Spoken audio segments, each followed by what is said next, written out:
The night was unnervingly calm off the coast of Europe. A low fog drifted over the cold Atlantic as German coastal observers scanned the horizon. Their equipment hummed softly, radar sweeps, static, the faint crackle of encrypted transmissions. Then, without warning, the sea erupted in light. A flash blinding and pure tore through the mist. Moments later, the thunder followed. It wasn't a sound. It was a physical force, a concussive wall that rippled through the air, shattered windows, and sent gulls screaming from their roosts. The observers froze. Through binoculars, they saw fire rise from the ocean itself. If this story resonated with you, please subscribe to the channel, like it, spread the word, and tell us where you're watching from. The source was a massive silhouette, sleek, black, and bristling with guns the size of train carriages. From its deck, columns of flame leapt skyward, each followed by the scream of 16-inch shells arcing through the night. Seconds stretched into eternity before those shells landed, detonations tearing into the coast with terrifying precision. The Germans whispered one name over their radios, almost in disbelief: Battleship, New Jersey. And as the echoes rolled across the water, they understood the war at sea had changed. By late 1943, the tides of the Second World War had begun to turn, but victory was far from certain. Across Europe, the Wehrmacht was still entrenched in occupied territories. In the Atlantic, German U-boats prowled like predators, hunting Allied convoys that kept Britain alive. Every crossing was a gamble, a struggle between endurance and annihilation. For nearly 4 years, the Atlantic had been Germany's domain. Their wolf packs had sunk thousands of ships, strangling Allied logistics and spreading fear across the seas. But the Allies were learning, adapting. New radar, sonar, depth charges, and air cover began to close the deadly gap that had once favored the submarines. And behind the horizon, something far more imposing was taking shape in American shipyards, a vessel that would redefine naval warfare itself. Her name was USS New Jersey, BB-62. The second of the mighty Iowa-class battleships, she was built not merely as a weapon, but as a declaration. Where earlier dreadnoughts lumbered across the seas like armored beasts, New Jersey was a predator, fast, lean, and lethal. She could reach speeds of over 33 knots, nearly matching destroyers, yet carried 9 16-inch 50-caliber guns capable of launching a 2,700-pound shell over 20 miles. Each shell could level a fortress or pierce through the thickest armor ever put to sea. The Iowa class represented the zenith of American battleship design, a balance between brute force and modern engineering. Every inch of her steel hull was shaped for speed and survival. Her 12.1-inch belt armor could deflect the heaviest naval shells. Her massive power plant generated over 212,000 horsepower. But perhaps her most remarkable strength lay not in her armor or guns, but in her purpose. She was built to escort aircraft carriers, the new queens of the ocean, and to strike at any target anywhere on Earth. New Jersey was launched on December 7, 1942, exactly 1 year after Pearl Harbor. The symbolism was deliberate. America had been wounded, but not defeated. Her launching was a statement to both allies and enemies. The United States would not just rebuild, it would dominate. When she was commissioned on May 23, 1943, the shipyard workers who watched her depart from the Philadelphia Navy Yard knew they were witnessing history. The U.S. Navy needed vessels capable of bridging two worlds, the traditional surface duel and the emerging carrier warfare. The Iowa class fulfilled both.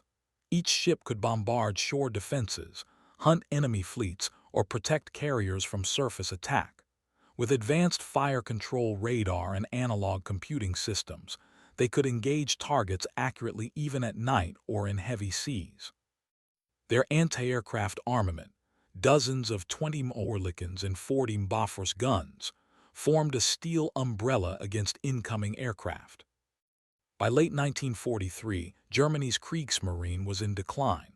The once feared Bismarck had been sent to the depths 2 years earlier. Her sister, Tirpitz, remained hidden in Norwegian fjords, acting more as a threat than an active combatant. The surface fleet that Hitler had dreamed would challenge Britain's Royal Navy now languished in ports, outgunned, outnumbered, and outpaced.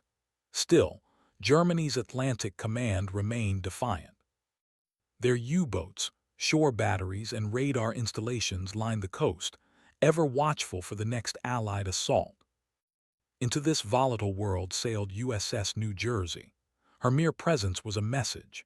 At nearly 887 feet long, she was both graceful and intimidating, her black-gray hull slicing through the water like a blade. Crews aboard nearby escort ships often described her as a moving fortress, her guns silent yet always ready, her radar masts sweeping the skies like watchful sentinels. The U.S. Navy knew that psychological warfare mattered as much as physical destruction. The sight of New Jersey off a hostile coast was enough to break morale before a single shell was fired.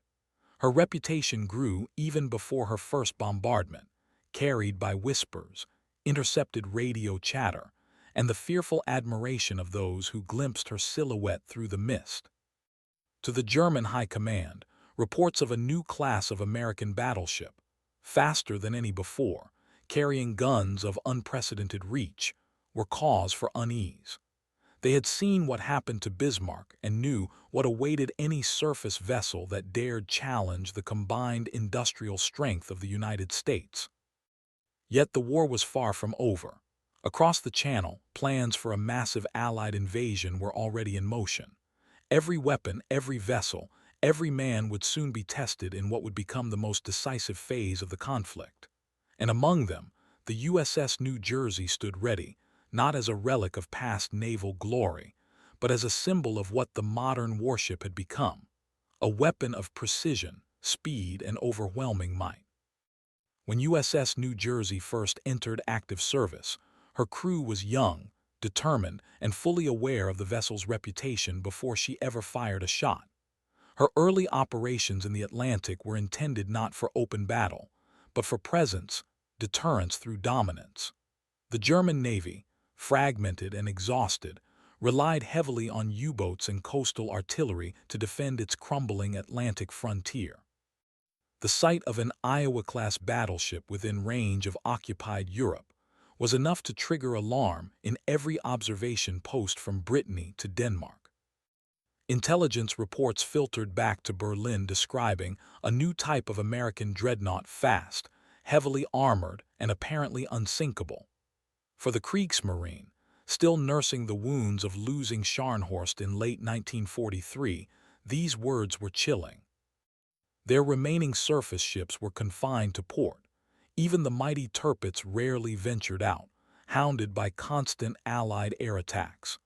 Germany's once ambitious naval strategy had shrunk into a defensive posture, clinging to mined coasts and anti-ship batteries. In contrast, New Jersey and her sister ships projected power wherever they sailed. Each salvo of her guns could obliterate a coastal position or scatter U-boat pens hidden beneath reinforced concrete. Even when she wasn't firing, her radar reach and escorting destroyers extended a bubble of security across the convoys she protected. By the spring of 1944, German naval intelligence had accepted a grim reality. The age of battleship duels was over, but America's battleships had evolved faster, deadlier, and stronger than anyone had imagined. To stand against them was suicide. And soon, as Europe braced for invasion, that fear would only deepen. When the thunder of New Jersey's guns became the sound of Allied retribution. When USS New Jersey entered combat service, she was more than a battleship. She was a revolution in naval tactics. Her presence reshaped how commanders envisioned seaborne firepower and coordination between fleets and ground forces. In the era before precision-guided missiles, accuracy over distance was everything, and the New Jersey brought artillery science to its peak. From a tactical standpoint, she embodied the perfect synthesis of speed, endurance, and devastating firepower. During naval gunfire support missions, New Jersey's 16-inch 50 caliber Mark 7 guns could rain destruction across vast areas with chilling precision. Each projectile, weighing as much as a small car, could be loaded, aimed, and fired every 30 seconds. Her fire control crews could adjust elevation and bearing with mathematical precision, using radar data and analog computers to strike unseen targets miles inland. Naval bombardment before New Jersey was often crude, relying on line of sight and guesswork. With her advanced Mark 38 fire control system, guided by the Mark 13 radar, New Jersey transformed that chaos into science.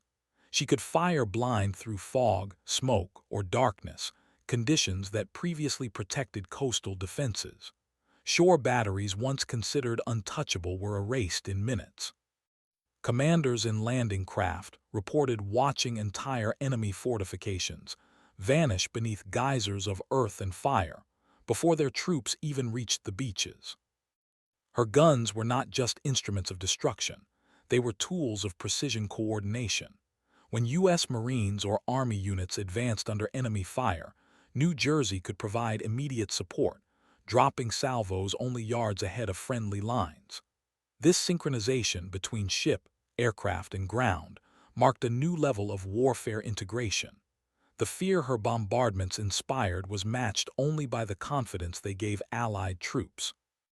Technologically, she stood decades ahead of her time.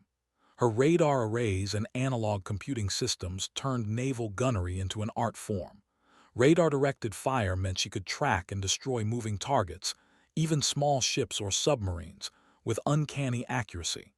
Each radar return was fed into mechanical computers that calculated trajectories, wind, temperature, and target speed. What once required instinct and luck now became calculated inevitability. Her ammunition variety added another layer of dominance. High-explosive shells could devastate fortifications, armor-piercing rounds could cripple heavy ships, and special proximity-fused shells exploded above the ground, maximizing shrapnel effect. Against aircraft, her anti-air batteries could create literal walls of steel, thousands of shells per minute filling the sky. But perhaps the greatest tactical innovation was mobility. Older battleships were floating fortresses, powerful but slow. New Jersey, by contrast, was a hunter. At 33 knots, she could reposition faster than any enemy could react, bringing her guns to bear wherever needed. Whether protecting a carrier group, bombarding shore targets, or intercepting enemy cruisers, she was the spearhead of every formation she joined. To the German observers, this was terrifying. Their coastal gunners were trained to anticipate lumbering targets. Instead, they faced a moving phantom, fast, agile, and devastatingly accurate. German after-action reports describe shock and disbelief at the range and volume of fire. "We thought the Americans had found a way to move the land itself," one coastal officer later recalled. The New Jersey didn't just dominate the battlefield. She rewrote the manual of naval warfare. Seamless transition, but beyond steel and science, there were men, thousands of them, whose courage and precision made the machine come alive. Life aboard USS New Jersey was an intricate balance of awe, exhaustion, and pride. She carried nearly 2,700 men, engineers, gunners, radar operators, and seamen, each trained for absolute perfection. The rhythm of battle was mechanical and human all at once. Below deck, the heat from the boiler rooms could reach unbearable levels. Above, the deafening concussion of her guns rattled the teeth of everyone aboard. Yet discipline held, every man trusted the ship, and the ship trusted them back. During bombardments, the deck trembled with each salvo. The shockwave from the 16-inch guns could knock a man off his feet if he stood too close. Gun crews worked like clockwork, loaders sweating through oil-stained shirts, officers shouting coordinates, and the distant voice of the fire control officer echoing through the intercom. Target bearing locked. Commence firing. Then came the roar, a sound so immense it became silence for a heartbeat afterward. For those on the receiving end, it was pure terror. German soldiers stationed along occupied coastlines had faced artillery before, but nothing like this. Reports from coastal observation posts in Normandy, Cherbourg, and the Atlantic Islands describe panic spreading through the ranks.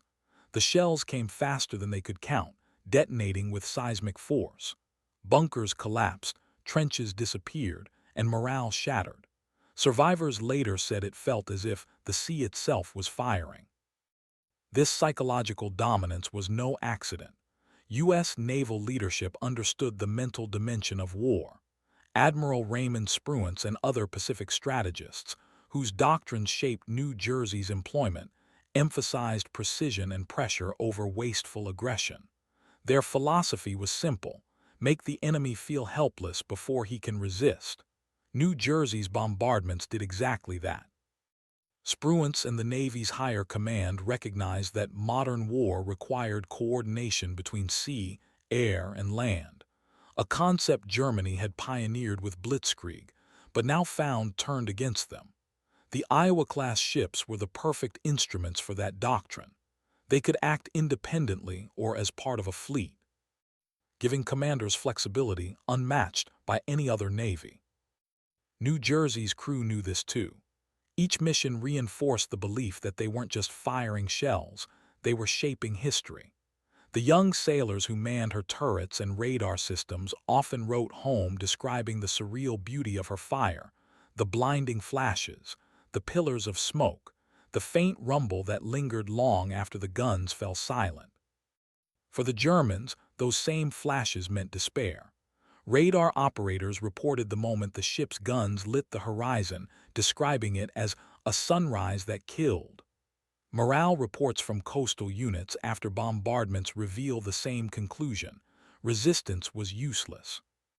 And so, through human precision, engineering mastery, and command philosophy, USS New Jersey became more than a ship. She became the embodiment of inevitability. By 1944, USS New Jersey had become the embodiment of America's naval ascendancy. Her reputation preceded her, carried by whispers through Allied fleets and eventually across enemy intelligence networks. While her guns roared primarily in the Pacific, the shockwaves of her power were felt even in Berlin's war rooms. Her first true test came in January 1944 off the Marshall Islands. Operation Flintlock, the assault on Kwajalein and Roynammer, was underway. The U.S. Navy's mission was clear: annihilate Japanese coastal defenses before the Marines landed. As dawn broke, New Jersey took her place at the center of Task Group 58.2, her silhouette cutting through the rising light. When her first salvo thundered out, the ocean itself seemed to recoil. 16-inch shells screamed over the waves, arcing high before descending upon the coral atolls with apocalyptic force. Japanese observers described the bombardment as a storm of iron. Within minutes, entire defensive sectors vanished. Observation towers crumbled, ammunition dumps exploded, and trenches were vaporized. New Jersey's gunners adjusted seamlessly between salvos. Radar readings fed to analog computers corrected each shot by fractions of a degree, ensuring that no round was wasted. By noon, the once fortified islands were little more than scorched earth. For the first time, an Iowa-class battleship demonstrated what it was built for: absolute, unrelenting firepower executed with surgical precision. As she continued through 1944, her bombardments grew legendary. At Truk Lagoon, she helped neutralize what had once been the Japanese equivalent of Pearl Harbor. Her guns struck airfields, fuel depots, and repair yards, turning the stronghold into twisted ruins. Each engagement reinforced the image of New Jersey as an unstoppable force, a symbol of industrial warfare perfected. But even as she devastated Japanese strongholds, word of her exploits filtered westward. Allied intelligence networks, particularly the British Admiralty, compiled after-action reports detailing the unprecedented range and accuracy of America's new battleships. These documents, shared among allies and intercepted by German intelligence, made their way into Kriegsmarine analysis. What they read was deeply unsettling. To German naval command, accustomed to duels of attrition and surface engagements like the Bismarck's doomed fight, the idea of a battleship that could hit targets 20 miles inland with radar-guided precision seemed almost unreal. Reports from the Pacific described bombardments so devastating that enemy positions ceased to exist within minutes. German analysts noted that if such ships operated in the Atlantic, no coastal battery could hope to survive. By mid-1944, the New Jersey's combat record had become a case study for fear. Her speed, armor, and coordination with carrier air groups represented a synthesis of power that Germany could no longer match. Naval attachés in neutral countries like Spain and Sweden sent coded summaries of Allied naval movements. Among those intercepted reports was a name that appeared repeatedly: Iowa class. The Germans began referring to them as Überschlagsschiff, super battleships. Even though the Kriegsmarine had Tirpitz, their last major capital ship, it was clear that her days were numbered. Hidden in Norwegian fjords, she lived under constant threat from Allied bombers and midget submarines. The reports of New Jersey's Pacific bombardments reached Tirpitz's surviving officers, who grimly joked that if the Americans ever brought such ships to Europe, no fjord would hide us. The German High Command's response was tinged with disbelief and dread. They had long prided themselves on engineering excellence, yet now they were witnessing a scale of production and sophistication that defied comparison. A single Iowa-class battleship cost more than Germany could spend on an entire flotilla of U-boats, and America had built 4 of them. For Hitler's admirals, it was a silent admission: the naval war was lost. Seamless transition, but while the Pacific thundered with fire, the psychological shock in Europe was only beginning to unfold, and the Germans soon realized what New Jersey's power truly meant for them. In Europe, 1944 marked the unraveling of the German naval dream. The Kriegsmarine, once boasting grand visions of Atlantic domination, was reduced to defending its own coasts. The loss of Scharnhorst at North Cape had shattered morale. Tirpitz, crippled by air raids, was now more symbol than weapon. Yet even in this decline, German intelligence continued to track Allied naval developments obsessively, searching for hope, but finding only terror. Intercepted transmissions from the Pacific, translated and analyzed by the Oberkommando der Marine, detailed the devastating effects of the USS New Jersey's bombardments. The precision, volume, and coordination described in those reports were beyond anything the Germans could replicate.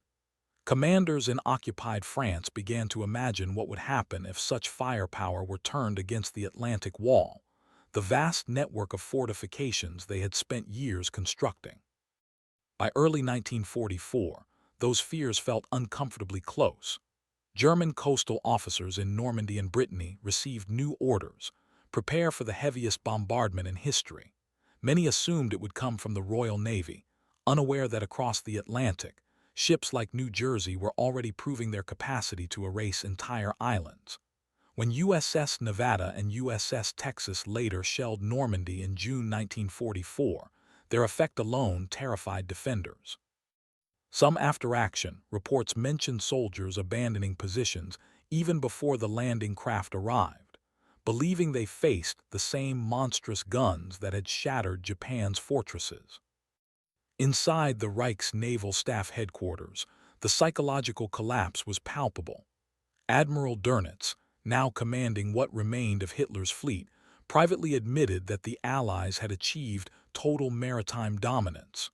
The U-boats that once terrorized the Atlantic were hunted relentlessly, and their bases along the French coast now faced destruction from battleships whose shells could penetrate reinforced concrete pens. One intercepted Allied broadcast described New Jersey's bombardment at Truk as a steel tempest unmatched in modern history. German analysts, hearing the phrase, scribbled grim notes in the margins: if deployed to Europe, all defenses will fail. The words circulated quietly among staff officers, not as propaganda, but as prophecy. Among captured German sailors, fear of the American battleships bordered on superstition. They described them as ghost ships, unseen, untouchable, able to strike from beyond the horizon. One prisoner reportedly said, "When their shells come, you do not hear them. You only see the world end." Such testimonies filtered back to intelligence divisions, reinforcing the sense that Allied naval artillery had transcended human comprehension. By late 1944, the psychological war was over.